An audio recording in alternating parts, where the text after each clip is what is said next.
Pode, Senhor? Pode ficar à vontade. A lição de hoje, ela vai ensinar o relacionamento entre pais e filhos.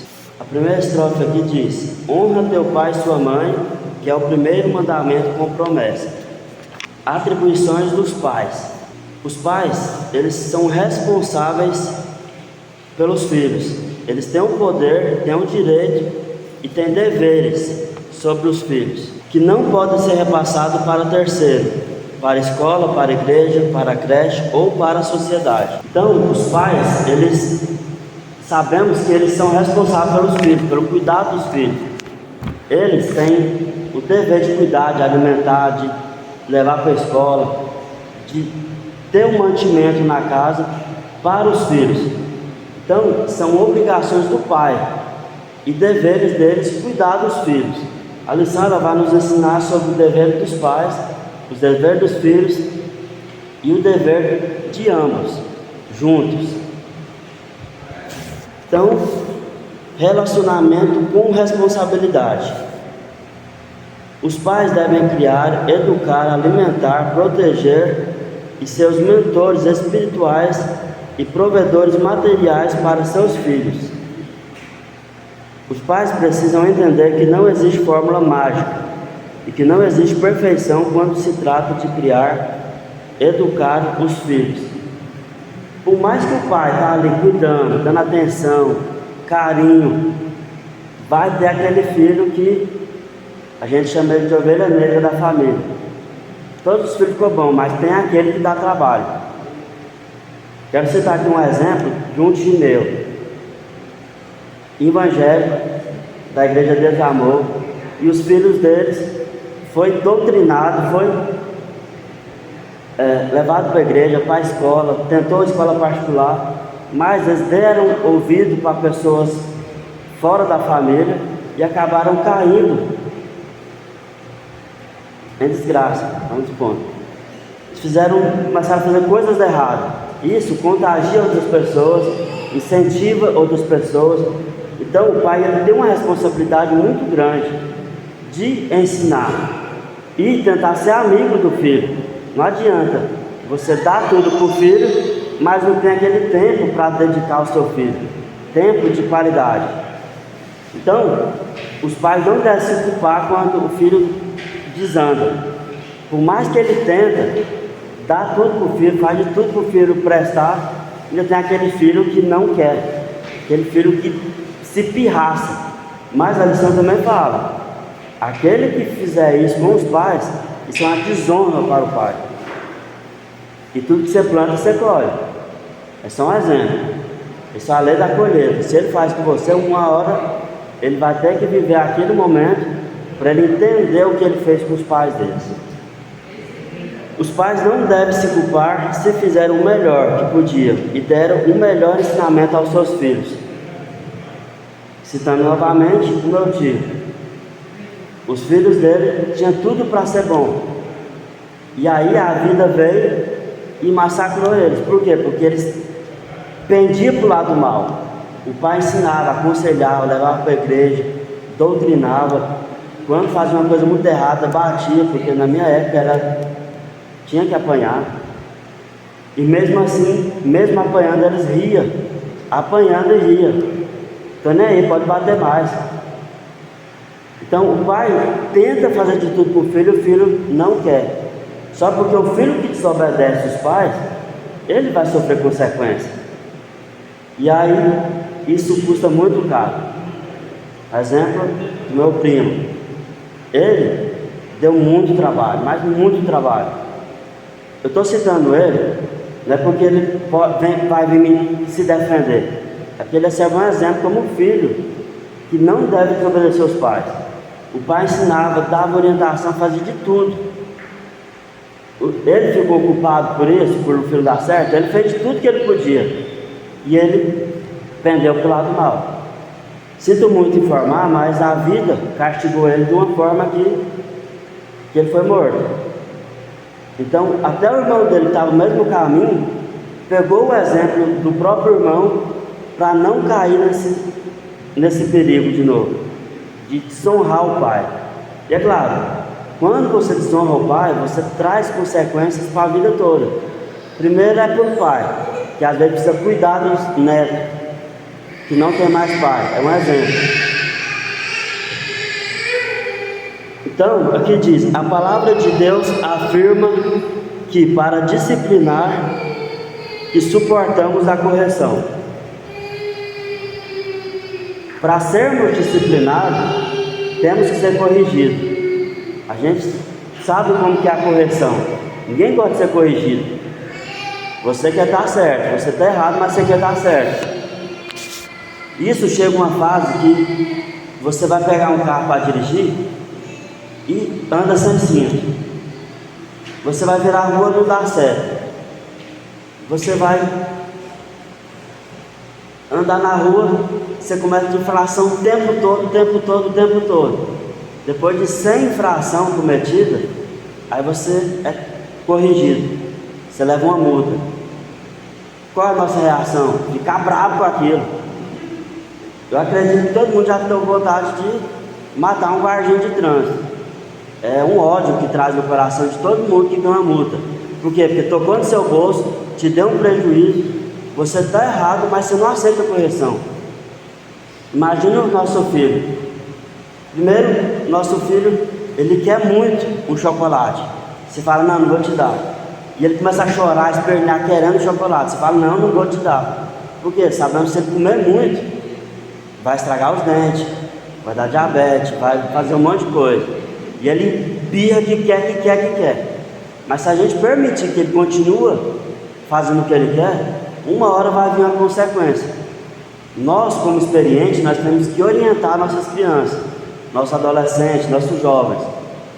Sinto muito falar, mas muitos pais têm já adultos dentro de casa e tratam eles como filhinhos até hoje. Tem que ficar orientando até depois de velhos. Tem que trazer conselhos, tem que orientar. Os filhos já casou, ainda vai nos pais pedir conselho. Então os pais têm essa obrigação de até na velhice orientar e dar orientação aos filhos. Relacionamento com diálogo. Quando você se relaciona com o filho e você precisa corrigir ele, primeiramente você tem que dialogar com ele. Na minha época não. Às vezes não havia diálogo, havia brutalidade, grosseria e não queria saber o que a gente pensa. Já chegava com cinto ou com colher de pau e corrigia. A gente chorava, ficava magoado com o pai ou com a mãe e ele não queria saber o que a gente estava pensando, querendo, só queria bater. Um exemplo meu é o Marcos Felipe. Ele começa a dar o tilt dele, começa a ficar bravo. O que eu penso? Em bater para ele sossegar. E a Ângela não, esse menino está com fome. Houve diálogo da minha parte? Não. Houve violência. E é o que a gente tem que evitar. Você tem que dialogar e tentar entender o lado da outra pessoa. A lição é o que? Relacionamento entre pai e filhos. Você precisa relacionar. Você quis ter filho, então se relaciona. Descubra o que seu filho quer. Se a criança está com fome, você não tem que chegar e bater, você tem que dar alimento, você tem que tentar entender a criança. É para isso que existe um relacionamento com o diálogo. O diálogo é uma forma mais fácil e eficiente de resolver os problemas e esclarecer dúvidas e dar ensinamentos. Use-o de forma clara, objetiva, com educação, respeito, verdade e amor. Não se permite um relacionamento de pais e filhos onde a mentira prevalece, a grosseria impera e a honestidade não fica aparente. A clareza das coisas deve ser exposta. Quando você nega alguma coisa para uma criança, você tem que falar para ela por que você está negando. Você não vai ganhar isso por causa disso, daquilo.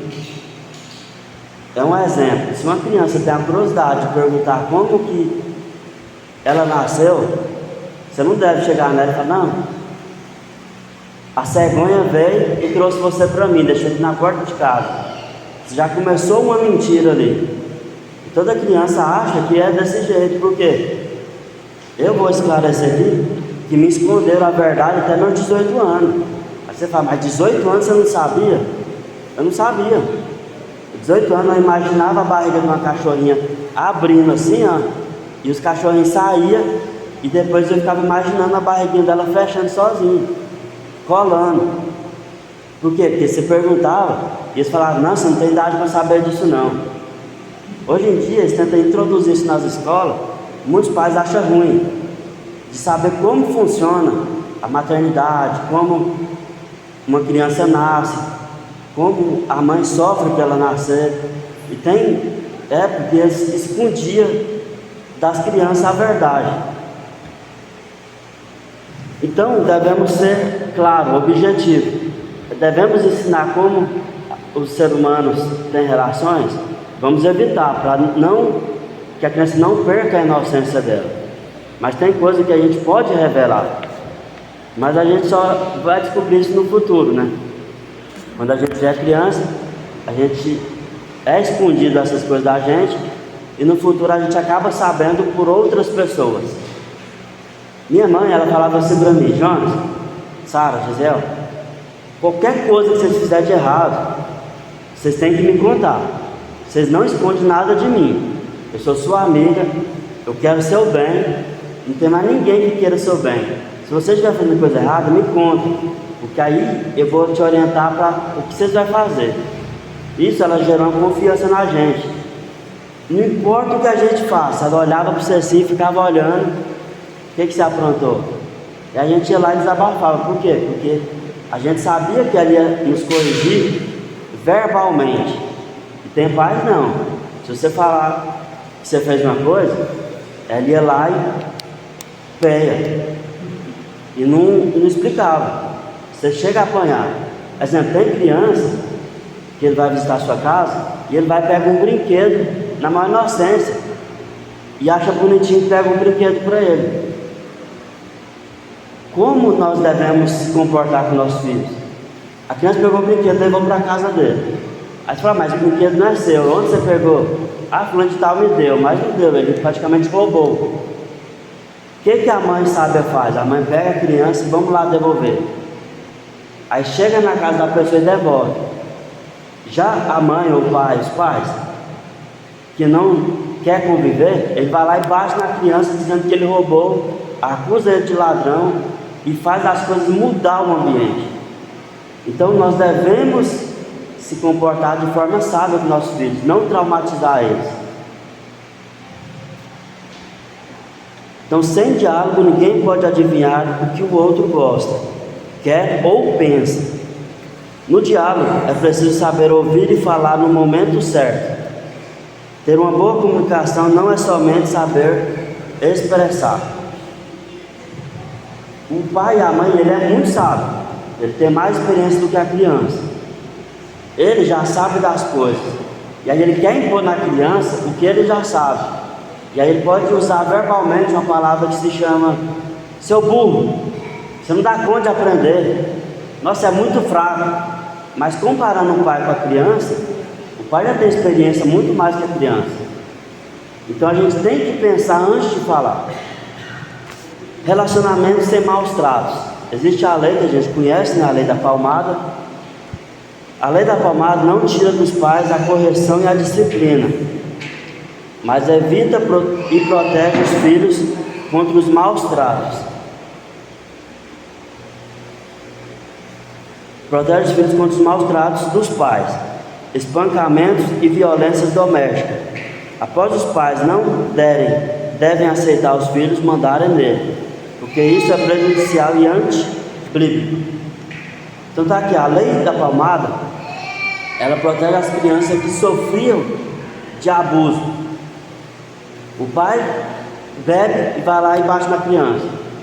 O pai é violento, não está com paciência e vai espancar a criança.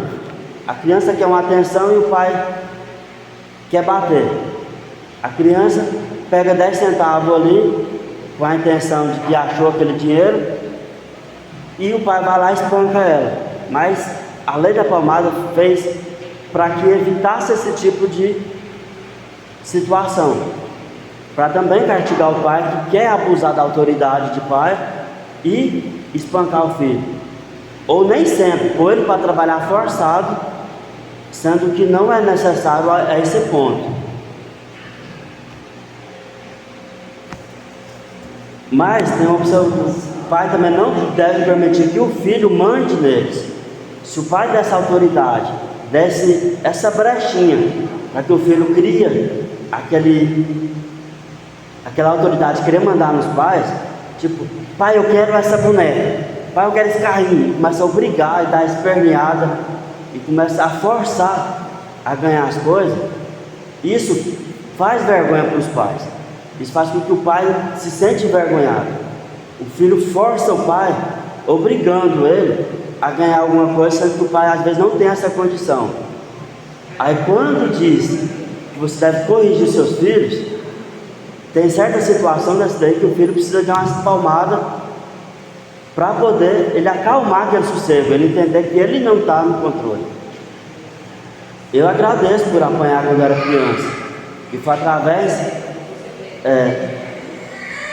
das apanhadas que eu ganhei, foi que eu me corrigi. Eu lembro de roubar dinheiro do meu pai. Ele trabalhava nas Reunidas, e aí ele enchia uma moeda cheinha enchia uma mesa cheia de moeda, e aí a gente ia lá e pegava a moeda, ia lá na casa de baixo e comprava laranjinha.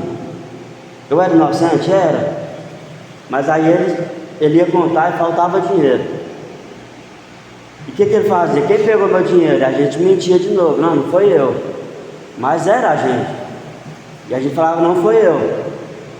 E ele falou, se você não falar, você vai apanhar. Eu tenho que levar meu dinheiro contadinho lá para a firma. E a gente falava, não foi eu. Se ele deixasse quieto, o que aconteceria? Eu já aprendi a mentir, já aprendi a roubar, e não fui corrigido. Quando fosse pouco tempo depois, eu ia fazer de novo, já que deu certo na primeira vez. E da segunda, terceira. Pouco tempo depois, o que aconteceria? Viraram um ladrão, mentiroso e mais profissional ainda, porque eu ia me aperfeiçoar mais ainda. Mas meu pai não, ele chegou em mim: você que roubou? Isso é roubar, isso não pode. Eu sei que você pegou. Aí pegava a mão da gente com um pedaço de colher de pau e batia na mão, ficava marca vermelha. Eu aprendi a não roubar mais por causa disso. Hoje em dia eu posso ver 10 reais, 1 milhão assim, que eu não quero. Às vezes eu vejo o povo brincando por herança, eu falo, não, eu só quero o que é meu. Eu só quero o que eu conquistei com o meu dinheiro. Por quê? Porque eu aprendi a dar valor no que eu ganhei com o meu dinheiro e não nas coisas dos outros. Então, isso foi cortado lá na raiz. Eu não tenho prazer em nada que é dos outros. Se eu achar um celular, uma carteira, eu fui ensinado a devolver. Mas existe o que é diálogo e existe o que é espancamento. Se você corrigir falando e a criança não quer obedecer, você vai para o próximo passo, castigo. Se ela não quiser obedecer, vai para o terceiro passo, que é bater. Ó, eu vou te bater aqui agora, e você já cometeu isso várias vezes, ou é melhor bater do que a polícia te bater, porque lá eles não vão ter dó. Aqui você vai dar uma palmada na mão, lá eles vão te dar 10 pauladas, até você ficar mole no chão. Aí isso gera aquele diálogo saudável. Você passa medo na criança, mostrando a realidade da vida. Que o pai ele não vai bater até amolecer a criança e deixar ela mole no chão. O pai vai bater para corrigir aquela palmada santa, palmada abençoada. E o filho vai ter que entender. Ou ele aprende ou ele vai pagar caro na frente. Agora vamos para as funções dos filhos, tópico 2. Antigamente os primogênitos, eles cuidavam dos irmãos mais velhos. Então a função dos filhos é: os mais velhos cuidam dos mais novos. Quando o pai não está perto, a mãe não está perto, é o filho mais velho que vai dar assistência para os mais novos. Então a função do filho é essa: honrar o pai, aprender com o pai e depois ele ajudar os trabalhos da casa, da família, com o ensinamento dos pais. Os deveres dos filhos em relação aos pais. Os filhos têm obrigações a serem cumpridas e cuidados especiais de presença e gratidão eterna com aqueles que os geraram. Sabemos que a gente ama a mãe da gente, o pai da gente, e se a gente tiver condição, a gente faz de tudo para agradar o máximo que tem os nossos pais. Por quê? O filho que ele é grato, ele vê o esforço que o pai teve para cuidar dele. Se o filho começar a perceber, a mãe tira da boca para dar para ele. Falando que é mastigado, não. Ela deixa de comer para dar para o filho. Quando você começa a perceber, depois que você cresce, tudo que sua mãe fez para você, tudo que ela sofreu, você se torna uma pessoa tão grata pelo que ela fez, que isso se torna impagável. A mãe é um exemplo da Ângela, ela fica acordada às vezes a noite toda, cuidando de uma criança. A criança vai saber disso? Não sabe, ela não tem noção. Mas um dia, ela vai passar pelo mesmo processo que a mãe passou. E aí que ela vai cair a ficha. Como minha mãe suportou? A mãe da Ângela tem 5 filhos. Pensa uma mãe cuidar de 5 filhos, um atrás da outra assim, ó. Um chorando, o outro chorando, e tem que dar mamar, tem que fazer comida. E aí você começa a valorizar o que sua mãe passou. Quando chega a oportunidade de você ver a necessidade de sua mãe para alguma coisa, você tem uma gratidão tão grande que você quer recompensar ela o máximo que você pode. Você tem compaixão de sua mãe. Por quê? Porque você começou a perceber o tanto que ela sofreu para cuidar de você.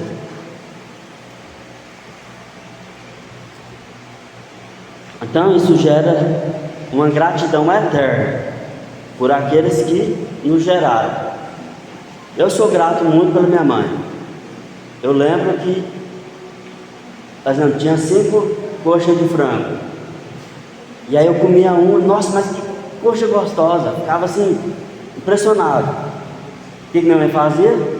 Você gostou? Não, toma a minha para você, eu já estou cheia. Como que ela estava cheia se nós ia comer todo mundo junto? Então ela deixava de comer a coxa para me dar. E comia aquele arroz branco lá com feijão.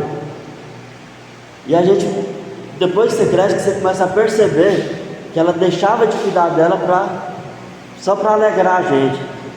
Eu nunca me esforço em ajudar minha mãe. Eu sou uma das pessoas que dá os presentes melhores para ela, porque eu vi a necessidade dela em me ajudar. Me falaram que eu era muito chorão. Às vezes minha neném chora um pouquinho e já joga na minha cara. Você era chorão, o que você está achando aí? Então, se eu acho ruim o que eu estou passando, imagina minha mãe comigo, que eu ficava chorando. Eu tinha culpa? Não tinha. Agora existe uma coisa aqui que se chama gratidão. Tem filho que passa esse trabalho todinho para os pais, e quando cresce, eles vão jogar na cara do pai. Ah, não mandei você me ter, né? Não mandei você pôr no mundo. Você pôs, agora aguenta. Isso é falta de gratidão. Agora o filho que vê todo o esforço que o pai teve para pôr essa criança no mundo e cuidar dela, para fazer ela crescer, isso é muito trabalho. Eu tinha 10 anos de idade, eu já comecei a observar o trabalho que eu dava para meus pais. Eles tinham que comprar comida, eles tinham que trabalhar mais duro, eles tinham que juntar dinheiro. E um dia eu fiquei com consciência tão pesado que eu passei mal, fui para a igreja para eles orar para mim, e ao sair da igreja, eu com a bicicletinha bati numa pedra que eles faziam de golzinho na rua, caí e desmaiei. Quando eu acordei, eu estava no hospital dizendo que tinha fraturado a coluna. O que meu pai fez? Ele achou ruim. Ah, esse menino fraco. Para que esse menino fica caindo? Presta atenção. Me chamou de sonso ainda. Então palavras magoam. E a lição nos ensina, devemos pensar antes de falar. Então, como eu falei, uma coisa que pesou minha consciência. Minha mãe vendia laranjinha. Você tinha que vender muita laranjinha. Era 10 centavos cada uma, e às vezes 5 centavos de fruta. E ela pegou todo aquele dinheiro que tinha juntado, nós passávamos necessidade, e foi lá e comprou um colete para me pôr nas costas, para poder eu não ficar torto, para eu poder continuar andando. Isso gerou um desconforto, por quê? Porque ela teve que gastar todo aquele dinheiro comigo, sendo que eu estava dando prejuízo para ela. E falei: mãe, me perdoa por isso, eu não queria ter caído, eu não queria ser fraco, mas um dia eu vou pagar isso para a senhora, eu não quero te dar prejuízo. E tem criança que já não pensa nisso, criança que quer uma coisa, força aquela coisa e obriga os pais a dar, sem a intenção de tentar reverter aquilo. Muitos filhos ficam com raiva dos pais, até se tornam inimigos, ficam sem falar, sem visitar, desrespeitando aquele que lhes trouxe ao mundo. Muitos filhos não sabem por que sofrem e nada dá certo, mas se esquecem da lei do plantio. Os que querem o mal para os pais não podem ser felizes, estão infringindo a lei de Deus, estabelecida na sua palavra. Então está aqui, muitos filhos ficam com raiva dos pais. Por que os filhos ficam com raiva do pai? Primeiramente, o pai age sem sabedoria. O pai acha: eu sou autoridade na casa, eu que mando aqui, e eu que falo e pronto. Meu pai, vou usar ele como exemplo várias vezes, se eu puder aqui. Ele era autoritário, ele não sabia conversar com paciência, ele entendia que ele era o brabão da casa. Se alguém fizesse uma coisa de errado, o que ele fazia? Ele chamava nós três: quem fez isso aqui? Eu falava: eu não fui. Meu irmão falava: eu não fui. Minha irmã também falava: eu não fui. O que ele fazia? Em vez de ele usar com sabedoria e tentar descobrir quem fez aquilo, ele falava simplesmente assim: se ninguém me contar quem fez isso, os três vão apanhar. Isso é agir sem sabedoria. Ele teria que descobrir quem fez aquele erro, quem roubou, quem cometeu aquela infração, em vez de castigar os três. Às vezes era meu irmão, mas ele negava até o fim que não foi ele. O que ele fazia? Ele me batia no meu irmão e batia na minha irmã. Nós três, sem saber, apanhava sem motivo. Isso houve diálogo? Não houve. É o que eu aprendi muito com essa lição. E eu relembrei minha infância todinha, tudo que nós vivemos. E é um exemplo para que nós relembremos também o que nós vivemos. Então o que nós fez? Nós três apanhávamos, sendo que um cometeu o erro. E no final, se não fosse nenhum de nós três, apanhamos de graça. Só que isso foi se repetindo várias vezes. Como assim se repetindo? Se um cometia infração e os três levavam, depois de novo, e depois de novo. Isso ia gerando aquele desconforto. Chegava uma época que meu pai falava assim: se vocês fizerem de novo, eu vou bater na bunda de vocês até virar gelatina. A gente ficava com medo, pensa. A bunda a gente ia ficar até mole demais.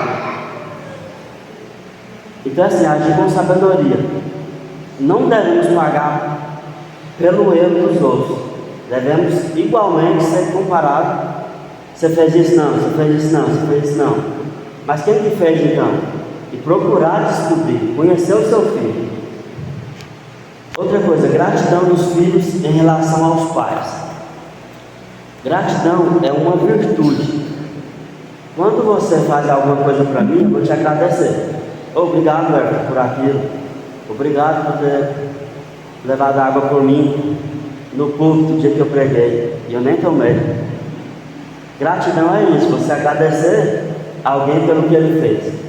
Mas existe a gratidão, que é você ser grato por tudo que as pessoas fez, que é uma gratidão eterna.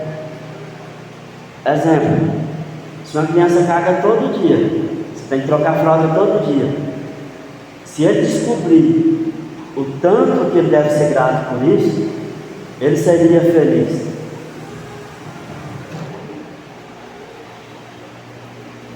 Vida ruim.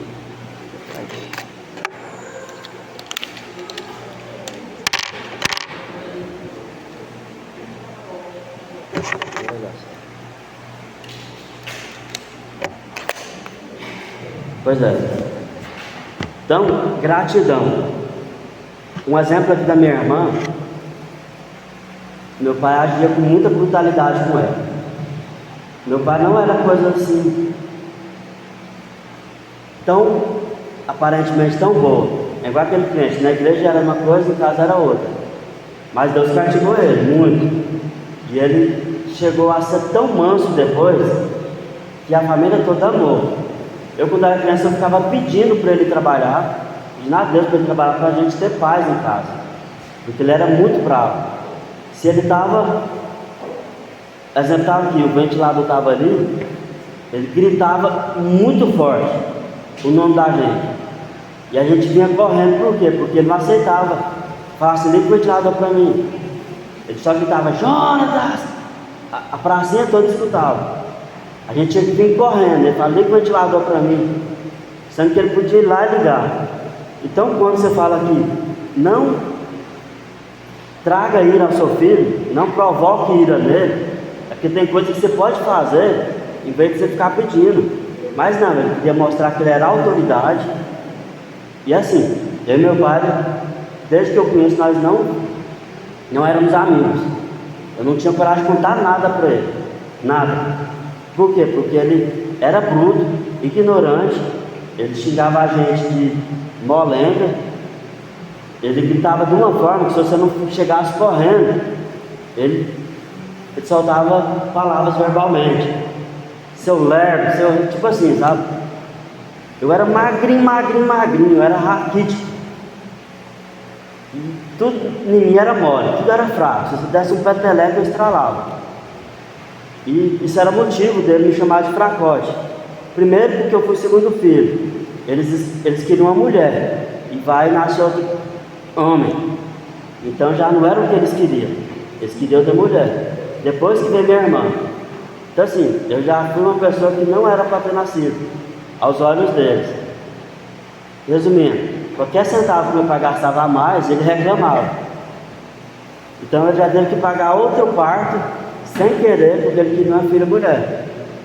Então eu já fui o prejuízo para ele. Mais uma despesa. Então, não provoqueis a ira do seu filho.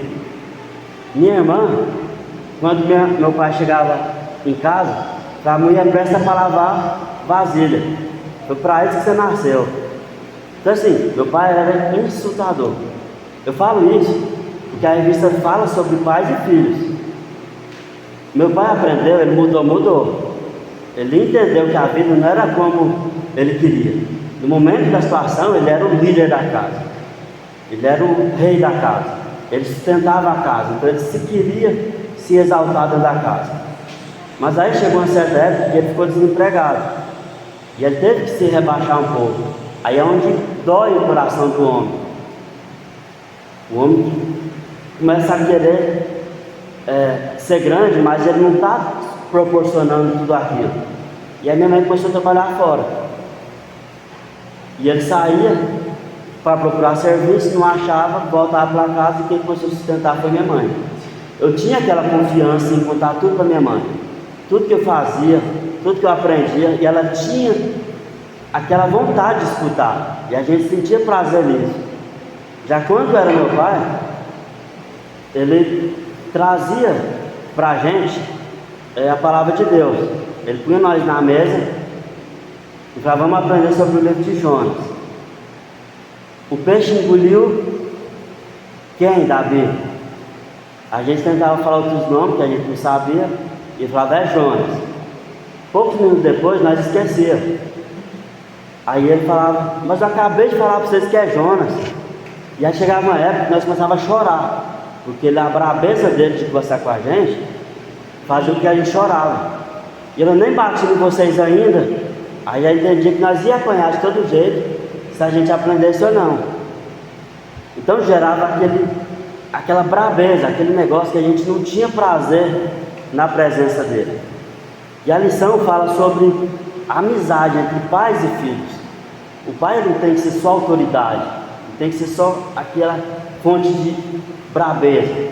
Ele tem que ser amigo do filho. Você fala, filho, não põe o dedo na tomada, porque se você pôr, você pode levar um choque. E o filho insiste que quer pôr, que quer enfiar algum trem lá dentro para ver. E o pai tem que ensinar ele. Se o filho tentar pôr, o pai tem que, vocês falam bradar, né? Nós falamos brigar com ele, para que ele alerte que aquilo ali é perigoso. Agora o pai fala, não é para pôr, menino, vai e bate nele, você já está causando um trauma nele. Agora, gratidão é uma virtude. Tem a gratidão de agradecer pelo que alguém fez para você, e a gratidão de o pai ensinar que não pode fazer aquilo. Tanto que é mais fácil hoje em dia, você mostra um vídeo de alguém sendo eletrocutado, se você fazer isso, você pode morrer igual esse cara aqui, igual esse bicho, você vai pegar fogo, não pode. Você ensinou de uma forma sem bater, sem violência, mostrando o exemplo. Se os pais têm mais sabedoria que os filhos, eles podem muito bem mostrar exemplos em vez de violentar a criança. Tópico 3: deveres compartilhados, pais e filhos. Relacionamento com amizade. Tanto que é bonito uma mãe que vai lá, cuida da filha, penteia o cabelo, cuida dela, faz de tudo para ela ficar bonitinha. Isso é uma amizade. Quantas e quantas mães falam que quer uma filha mulher para poder pôr xuxinha, pôr prendedorzinho na cabeça? Isso é uma amizade. A filha desenha, pergunta para a mãe, mãe, você gostou do desenho? Ela, gostei, mas você vai melhorar. Agora a mãe fala, não, ficou uma bosta, ficou ruim. Já traumatiza a criança. Então existe uma amizade. Se a criança pega uma caneta e vai riscar a parede, você fala, não, na parede não pode. E vai lá e mete um tapa na mão da criança. Vai ter amizade? Não vai. Amizade é assim, vai riscar a parede? Não pode riscar. Toma aqui um papel, você só pode riscar no papel, tá bom? Aí a criança já entende. Se a criança desenhou feio, você fala, não, vai melhorar. Então assim, são diálogos. Você precisa mostrar para a criança que ela não pode fazer aquilo, mas dar um exemplo bom e não traumatizando a criança. O papel primordial dos pais é serem pais e não só amigos. Se você só for amigo do pai e o pai ser só seu amigo, vai ser algo relaxadamente. O filho, pai, me dá um carrinho, pai, eu quero uma bicicleta, pai, me dá um videogame, pai, me dá isso. Então, você precisa mostrar para o seu filho que nem tudo que ele quer você pode dar, e que ele deve aceitar os não também. Nem tudo é assim. Então não pode misturar amizade com o pai. Uma hora você tem que ser bruto, mostrar autoridade, mostrar que ele não pode fazer aquilo, e outra hora você tem que ser amigo, levar para brincar, divertir, sabendo assimilar as coisas, sem misturar também. Ser pai é bem diferente de ser amigo, mas não tem coisas mais saudáveis do que uma amizade e intimidade entre pais e filhos, ao ponto de se abraçar, beijar, brincar e não guardar segredos, tirar dúvidas um dos outros, pedir conselhos e passar experiência. Eu e meu pai, nós não estava bem. Ele era bravo com nós e por vários motivos a gente não tinha aquela intimidade. Você vê, se passaram quase uma vida toda para a gente conseguir ser amigo dele. Eu fui conseguir ser amigo do meu pai depois que ele adoeceu. Por quê? Porque aí começou a ter tempo para a gente. Ele começou a escutar os nossos problemas e aconselhar, dar conselho. E a gente chegava a abraçar ele, fazer carinho na careca dele. Por quê? Porque ele estava numa fase que ele começou a nos escutar. Ele estava numa fase que não adianta ele brigar com a gente, porque a gente já é dono da nossa própria razão, a gente já não depende mais dele. E aí que a gente começou a ser amigo. Comecei a tocar com meu pai, ele começou a me ensinar, eu dei um instrumento para ele, comecei a ajudar ele a tocar teclado também. Ele começou a me ensinar a solar, ele começou a me ensinar várias coisas que nós nunca fez antes. Mas ele percebeu que Deus ia levar ele. Não adianta o que ele fizesse, Deus ia levar ele. Então, que ele fez? Ele tentou reverter todo aquele tempo passado para os tempos atuais. Ele começou a correr atrás de tudo que ele perdeu. Nós poderíamos ser grandes amigos, sim, mas ele achava o fracote. Ele ia para a beira do rio, atravessava o rio assim de um lado para o outro e queria obrigar a gente a fazer o mesmo que ele fazia. Então a experiência que o pai tem não é a mesma que nós. Não adianta você forçar seu filho a fazer uma coisa que você faz, sendo que ele não tem essa experiência, não tem essa sabedoria. Isso não devemos forçar a amizade entre pai e filho, porque o filho, ele começou a gostar de, às vezes, Naruto, em desenho. O pai não quer saber disso, o pai quer saber de deixar uma parede pintada, limpinha, um chão brilhoso. Ele gosta mais de trabalhar, e o filho quer ver desenho.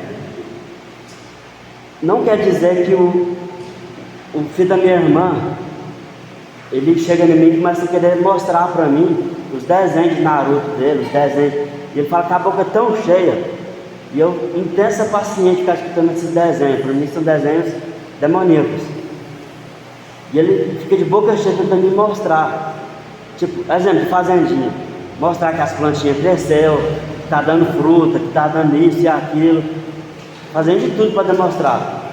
E o que o pai faz? Não, não quer saber disso não. O que ele faz? Ele vai procurar em amizades que quer o mesmo tipo de vida dele, que é o mesmo assunto que ele. Aí onde o pai começa a se separar do filho. Aí é onde muitos filhos hoje em dia, eles se separam do pai. Como assim separar? Envolve com droga, com cigarro, com bebedice, com festa. Quer roubar, por quê? Porque está influenciado em pessoas que quer fazer o que ele quer. Então os pais precisam continuar abençoando seus filhos e falando palavras de vitória, de bênção. Nunca lançam palavras negativas ou de maldição aos seus filhos. Os filhos que não têm amizade com os seus pais, isso pode ser por medo ou por temor, porque é só cobrança, repressão e ameaças. Eles jamais contarão seus problemas, nem abrirão suas vidas e suas dificuldades para os pais. Perdem uma grande oportunidade de ser bons conselheiros. Então o pai, ele tem uma grande experiência. E se o pai não parar para escutar seu filho, ele vai para outro lado, seu pai vai para outro, e chega uma hora que acontece o que a gente já conhece: os filhos se perderem nas drogas. Agora, relacionamento com compreensão.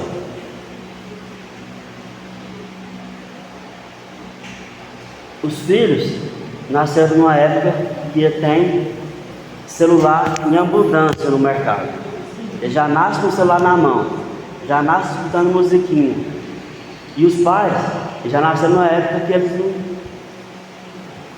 não tinham celular. E eles também gastam tanto tempo em educar os filhos que eles também não têm muita paciência em mexer no celular. Então são épocas diferentes, são gerações diferentes, que as crianças já nascem evoluídas numa coisa, mas os pais são evoluídos em outras. São gerações diferentes. São gerações e culturas distintas, são formações acadêmicas desiguais, mesmo tendo o mesmo DNA, são responsabilidades diferentes. Cada um viveu numa época. Os avanços tecnológicos foram muito acentuados, as mudanças sociais em alta velocidade. Os filhos precisam entender que muitos pais nunca chegaram a se sentar em um banco de faculdade, e na geração deles ainda não havia chegado os aparelhos eletrônicos de última geração. Os pais também precisam entender os filhos que já chegaram brincando com os celulares, computadores e outros equipamentos sofisticados. Por isso se busca compreensão e o respeito mútuo na maneira de pensar e ver e de julgar.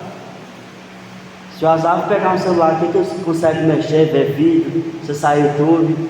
Se você pega um celular e entrega para um outro idoso, ele não dá conta de fazer nada disso.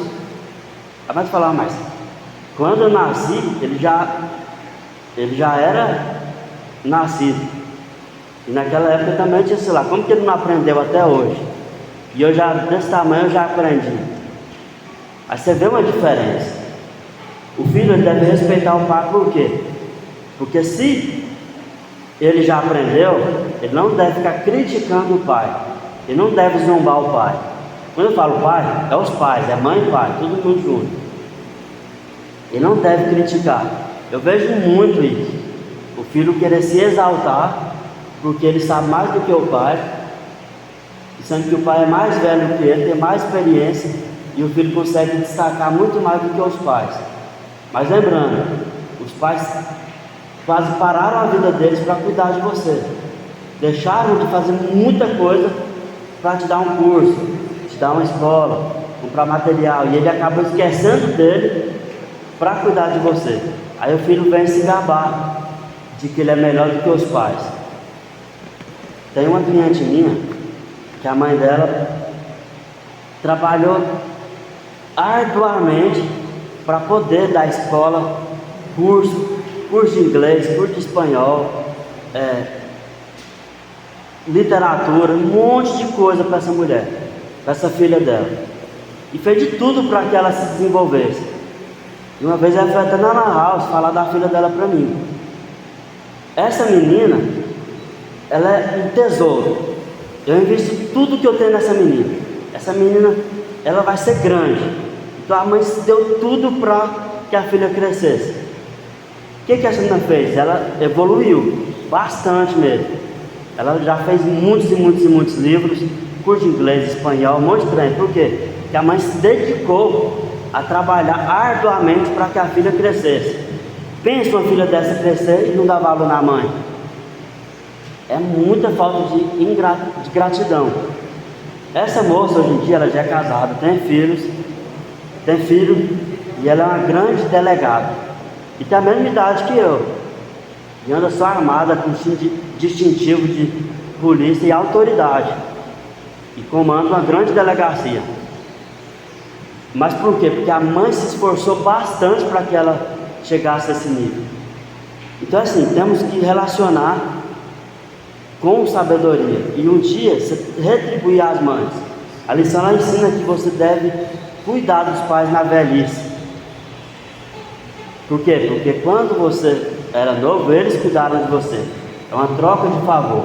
Maldito o filho que não cuide dos pais quando eles precisarem.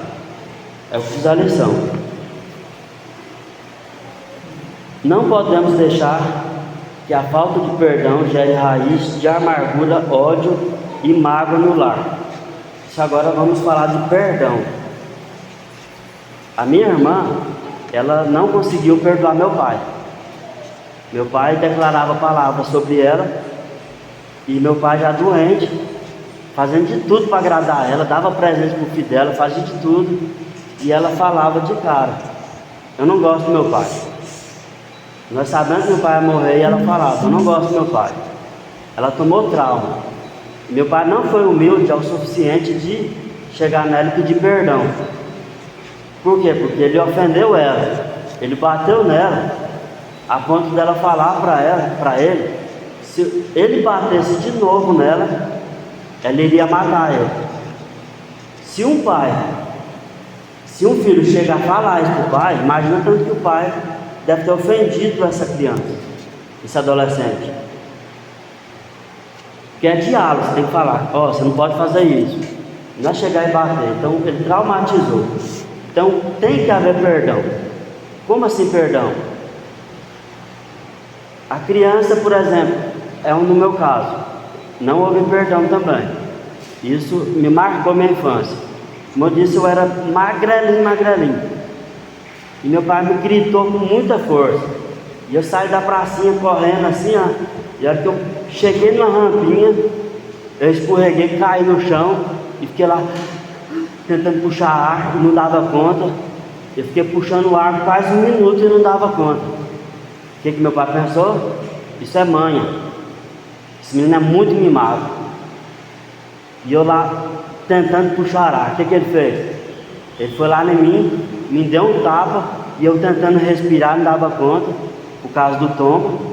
Ele agarrou no meu braço, estava me arrastando assim no chão, me levando lá para dentro. Chegou lá e eu apanhei porque eu estava com manha. Ele procurou saber o que eu estava sentindo. Aí chegou lá dentro, o Gustavo ajudou eu a voltar o ar de novo. Aí eu chorei e ele mandou calar a boca, com um dedão grosso assim na minha boca. Falei, cala a boca! Ele nunca pediu perdão. A lição ele nos ensina que mesmo você estando certo, você tem que pedir perdão. Por quê? Você deve mostrar um exemplo para a criança. Você deve mostrar para ela o exemplo de pedir perdão. Se você bater na criança e falar grosso com ela, você tem que pedir perdão. Ó, você me perdoa, eu fiz isso porque você não pode fazer, mas você me perdoa? E aí você vai pedir para a criança te perdoar também. Ele vai esquecer? Provavelmente sim. Quando você perdoa, você acaba esquecendo. Então meu pai agia de uma forma, e ele não era de pedir perdão de forma nenhuma. Todo mundo chorou. Por quê? Nós fizemos uma reunião lá em casa, com ele lá presente, e todos nós falamos para ele. Ele já estava bem humilde, quase um ano antes dele morrer. Estava bem humilde. Nós achamos que ele já ia morrer naquela época. E aí todo mundo juntou nele e liberou perdão para ele. Ó, aquele dia você fez isso e aquilo comigo, eu não mereci, você nunca me pediu perdão. Ele também chorou, ele liberou perdão para nós. E a gente liberou perdão para ele. E nós choramos juntos, nós abraçamos, e gerou aquele ambiente tão agradável, que Deus ainda deu mais um ano de vida para ele pedir perdão para todo mundo que ele fez mal. E até minha irmã, nessa época, falou tudo que ele fez para ela, e ele liberou perdão para ela liberou perdão para ele. E depois daquele convívio entre pais e filhos, aprendemos muita coisa, choramos juntos e desabafamos tudo que estava guardado, tudo que estava entalado na nossa mente. Está perdoando que os pais ensinam os filhos a perdoar, e pedindo perdão que os filhos aprendem e reconhecem os seus erros. É comum para você pedir perdão aos filhos sempre que necessário? É comum para você também perdoá-los? Os seus filhos têm um coração perdoador, porque aprenderam o valor do perdão com você? Quando falta o perdão, o relacionamento entre pais e filhos ficam fragilizados, a família perde confiança e ninguém caminha com liberdade dentro de casa. É o que acontecia quando eu era criança. Meu pai não liberava perdão, ele simplesmente chegava em casa, olhava a panela no fogão, às vezes estava vazia, não estava do jeito que ele queria, ele pegava a panela e jogava lá no quintal. A panela às vezes estava no fogo, ele pegava a panela, jogava no chão e gritava dentro de casa, fazia um maior barraco. Isso traumatizava a gente. Então ele chegava na gente: vem cá, vocês vão aprender a cozinhar hoje, não quer chegar em casa nunca mais e ver o fogão vazio. Então nós tínhamos 7 anos de idade, ele já pôs nós para cozinhar, fritar ovo. E uma vez ele: vem cá, vou te ensinar você a ligar o fogão. E eu morria de medo, porque você liga ali, risca o fósforo, explode. Se você demorar muito, eu não sei o que tinha naquele fogão antigo, o fogo deles voava assim, ó, de uma vez. Então você tinha que ser rápido. E eu falava para ele que eu tinha medo. E ele: aqui não tem esse negócio de medo não, você vai aprender na marra. Minha mãe: Paulo, não está na hora dela aprender ainda não, só tem 6 anos. E aí, você está achando difícil ligar o fogo de cima? Então vamos ligar o de baixo, do forno. Foi lá, pegou as panelas, jogou no chão assim com maior brutalidade, e abriu o fogão, ligou lá o gás, risca o fósforo e joga lá dentro. E eu morrendo de medo, moço, daquele fósforo queimar meu dedo, ou do fogo pegar na minha cara. Vamos, rapaz! E aí que eu tremia mesmo, porque ele era muito bravo. E aí que eu risquei o fósforo, porque ele pegou na minha mão assim, ó, riscou o fósforo, e eu joguei lá dentro, subiu aquela labareda de fogo assim, comeu os cabelos na minha cara, tudo, sobrancelha, ficou tudo enrugadinho, e os olhos ardendo, né? mas ele agiu tentando ensinar, mas trazendo trauma para a vida da gente. Eu aprendi a ligar, mas naquela idade eu já pensei, nossa, podia ter uma forma mais legal de ligar fogo. Já imaginava alguma coisa para mim não passar por aquilo. Incrível que pareça, eu acho que eu devo ter ligado naquelas fases de infância umas 2 vezes só, fogão com isqueiro, porque eu tinha medo. E eu aprendi a ficar com mais medo ainda depois dessa época. Então assim, ele chegou e me pediu perdão por aquele trauma? Não pediu. Eu podia perdoar ele por ele ter feito aquilo comigo? Podia, mas ele não me ensinou a perdoar. E aonde a lição nos ensina que para a gente ensinar que o filho perdoa a gente tem que perdoar também. Então, vamos terminar por aqui. A gente relembra toda a nossa infância, né? E a lição é essa: agradeço a oportunidade e devolvo a quem é de direito para o pastor Hélio. Amém. Amém. Deus abençoe os presbíteros irmãos. Com certeza, Deus que ligado, né? Para que ele faz. E aprender a perdoar.